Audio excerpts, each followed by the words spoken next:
Bon, bah, c'était un choix de votre part sur Twitter, hein. C'était pas sexy de ouf, mais il y a quand même pas mal de trucs à dire.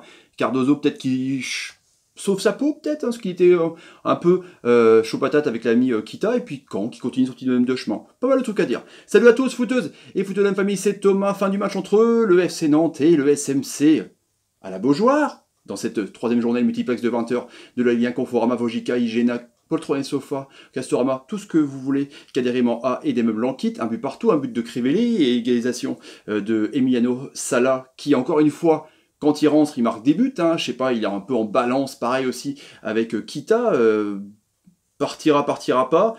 Sachant que, petit point quand même, 50% du transfert ira à Bordeaux, c'est vrai que c'est compliqué pour lui, mais dès qu'il fait des entrées, un vrai attaquant, j'ai rien contre Koulibaly, mais mine de rien, il avait cartonné l'an dernier, et là, bah, dès qu'il rentre, il débloque quand même le jeu nantais, donc les Canets qui sont 15e à 2 points, et les Nantais donc, qui sont juste derrière avec un point à la 16e place. On verra les résultats étonnants hein, pour les pronos encore une fois. Pour là, des surprises de ouf à la fin de la vidéo. Soyez bien attentifs. En tout cas, le FC Nantes qui a mis 2 nouvelles recrues sur le terrain, avec donc évidemment Tatarusanu dans les buts, Quateng, Miasga qui est vraiment très très bon, Diego Carlos Lima qui retrouve un poste normal de latéral, hein. On se souvient qu'avec Ranieri il jouait beaucoup plus haut, Krine, Rongier un peu plus bas, parce que pareil il était un peu en pointe haute derrière l'attaquant des matchs précédents, Mutusami qui est très très bon je trouve, le jeune Dabo, pareil, le jeune Dabo qui n'a pas été dingue, qui est rentré, sorti à la mi-temps à la place de Waris, qui a été plutôt en forme, hein, le joueur qui est prêté par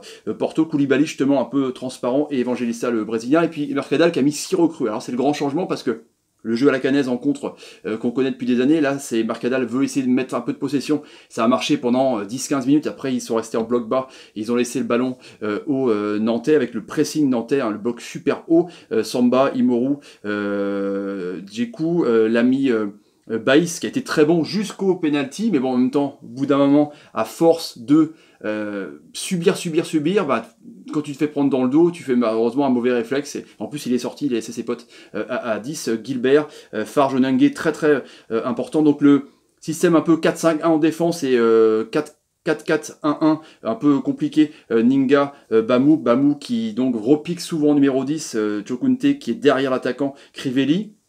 Ouais, sauf que Chokunte a tendance à aller rejoindre Crivelli justement, à mettre 2 attaquants, et Bamou reprendre justement l'axe numéro 10 pour un peu aider les 2 attaquants. Donc c'est un système un peu voilà, qui se démerde tout seul, mais c'est pas si mal que ça, j'ai trouvé. En tout cas, dans la technique de Mercadal, on a vu justement les 10 premières minutes, avec une possession canaise de 53%, ça tournait bien au ballon. Farge c'est quand même un sacré renfort, un sacré retour. Onangue c'est pareil, en rôle de destructeur costaud. Farge va beaucoup vers l'avant proposer aux attaquants. Ninga est très bon en genre de craie. Bamou, je vous dis, il alterne aile et puis remise dans l'axe. En tout cas, on voit des Canets qui sont bien appliqués, qui essayent de produire du jeu, sans plus, quoi. Il y a beaucoup d'engagement, il y a 13 fautes hein, du côté Canet dans la première mi-temps, et Nantes après équilibre le truc, parce qu'il y a beaucoup de cartons jaunes, hein. Il y en a quand même 5 avec un carton rouge, c'est un match haché, il y a eu quelques échauffourées à la fin, en tout cas,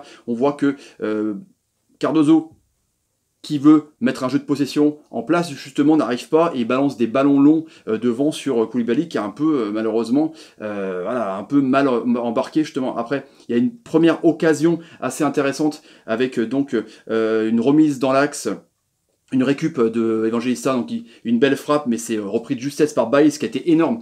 Baïs, il est vraiment élégant, c'est à la fois un stopper, et il arrive aussi, je trouve, à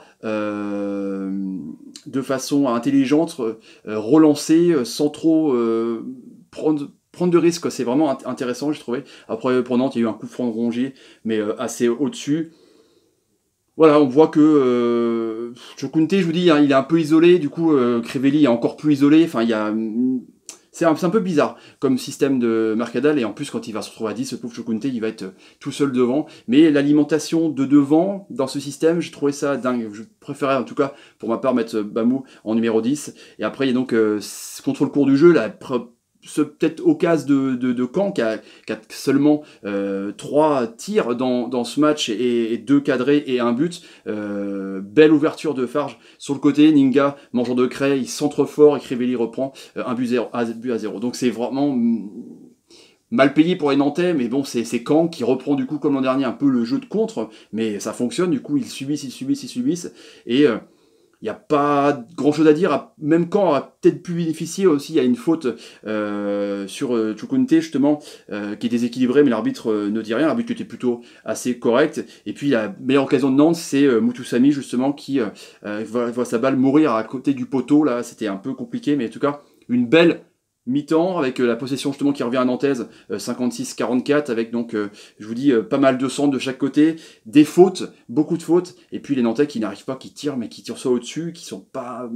On sent une petite crise quand même. Deuxième mi-temps, Waris remplace Dabo, et du coup Waris en point de fixation, dans les espaces, il est vraiment énorme, il propose beaucoup mieux le terrain, et du coup, quand recule, vraiment reste dans son bloc bas, dans ses 30 mètres, et essaye d'avoir des contres avec Dinga, mais c'est un peu mal embarqué. Crivelli sort, Peters en rôle un peu de box-to-box numéro 8 arrive à proposer, mais c'est mal conclu, quoi. C'est pas dangereux, quoi. Et après, il y a des beaux mouvements, ça commence à aller entre Evangelista, entre Waris, c'est vraiment des 1-2, ça joue dans l'axe, mais la défense est vraiment très regroupé.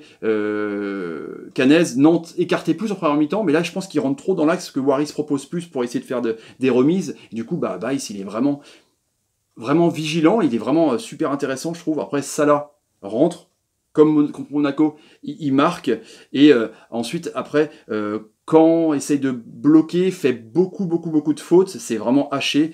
Je vous dis, comme première mi-temps, il y avait pas mal d'échauffourées, on voit sur le bord de la touche, il y a pas mal de contacts en tout cas.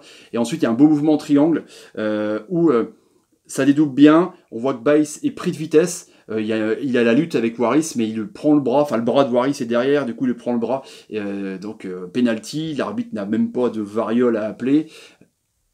Et en plus, il prend un jaune, donc là, il sera suspendu pour le prochain match, carton rouge.